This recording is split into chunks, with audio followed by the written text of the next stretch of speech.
मानसवन्दित Sundari Madhavi चन्द्रसहोदरी हेममये मुनिगणवन्दित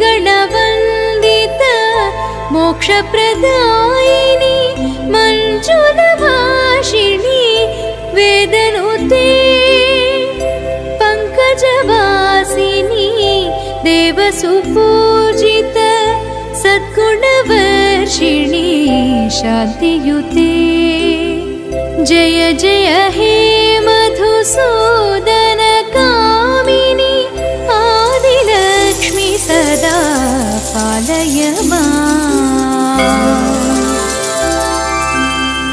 I कलिकल्मष नाशरि Kamini वैदिकरूपिणी वेदमये क्षीरसमुद्भव मङ्गलरूपिणी